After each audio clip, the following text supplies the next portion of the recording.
भक्तों, जय श्री राधे। आप सभी का आपके अपने चैनल अध्यात्म कथा सागर पर स्वागत करती हूँ और सभी सुनने वाले भक्तों की जय हो।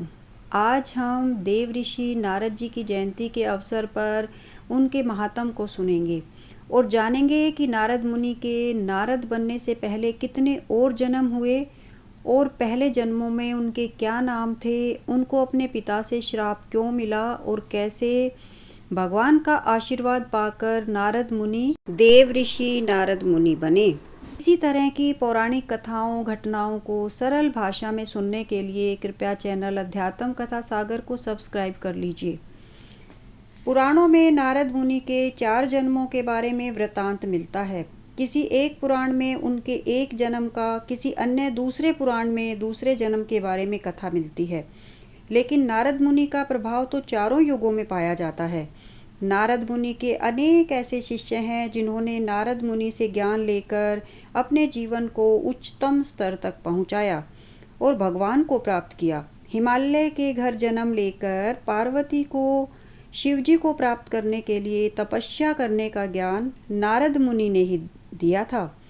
एक बहुत बड़ा डाकू जो नारद मुनि से ज्ञान पाकर वाल्मीकि ऋषि बन गए थे। व्यास मुनि जिन्होंने पुराणों और महाभारत की रचना की, लेकिन उन्हें संतुष्टि नहीं मिली। नारद मुनि के कहने पर ही उन्होंने श्रीमद् भागवत की रचना की और संतुष्टि प्राप्त की। ध्रुव वह 5 साल का बालक नारद मुनि के ज्ञान देने पर ही भगवान को पा गया था।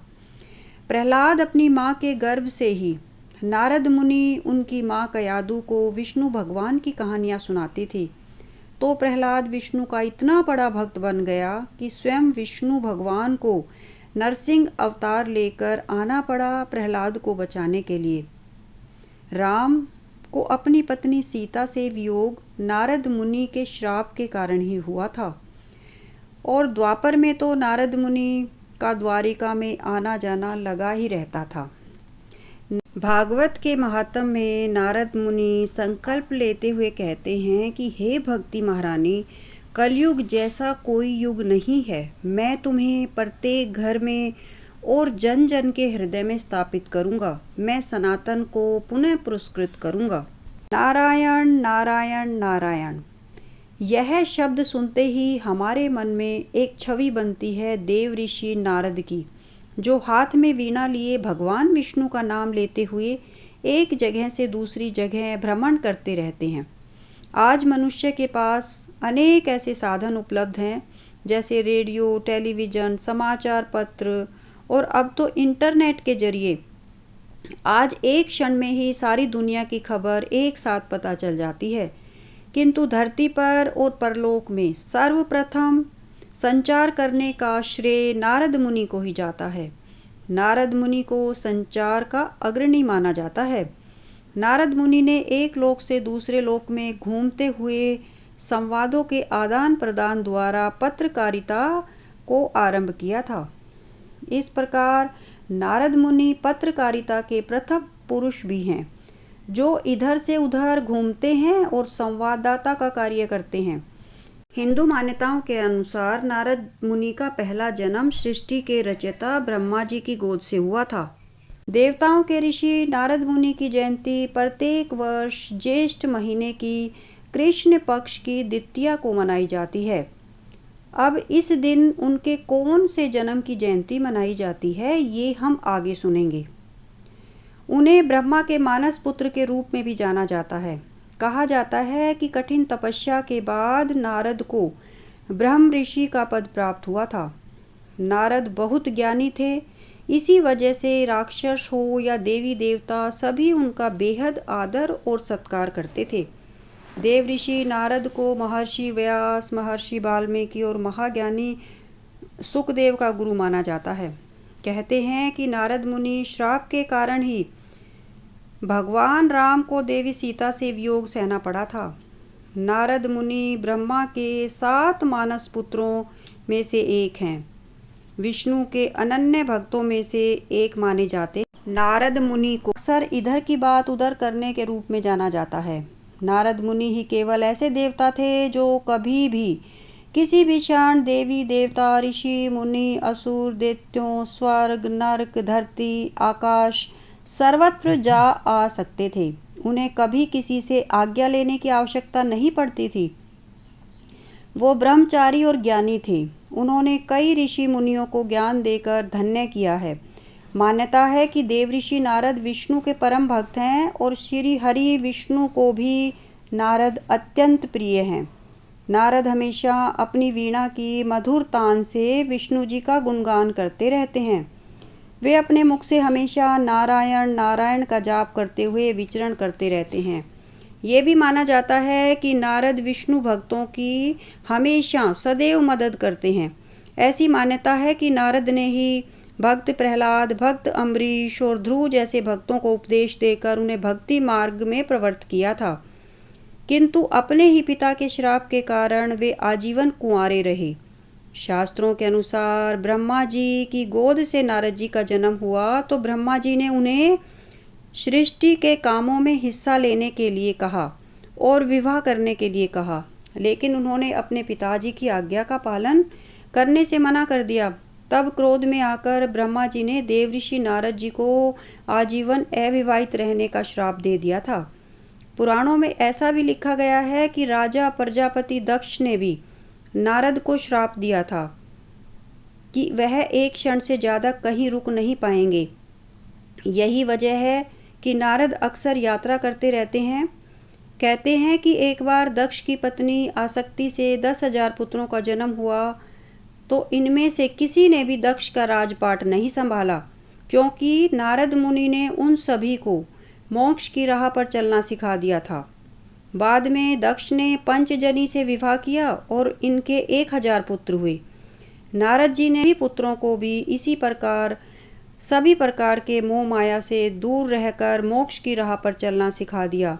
इस बात से दक्ष प्रजापति क्रोधित हो गए और उन्होंने नारद मुनि को श्राप दे दिया कि तुम सदा इधर उधर भटकते रहोगे, एक स्थान पर ज़्यादा समय तक नहीं टिक पाओगे। कथाओं के अनुसार नारद का दूसरा जन्म अपबृहन नाम के गंधर्व के रूप में हुआ।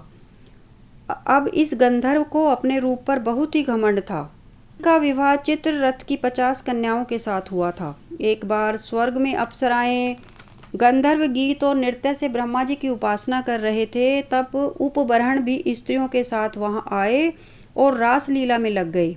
यह देखकर ब्रह्मा जी अत्यंत क्रोधित हो उठे और गंधर्व को श्राप दे दिया कि वह अगले जन्म में शूद्र योनि में जन्म लेगा।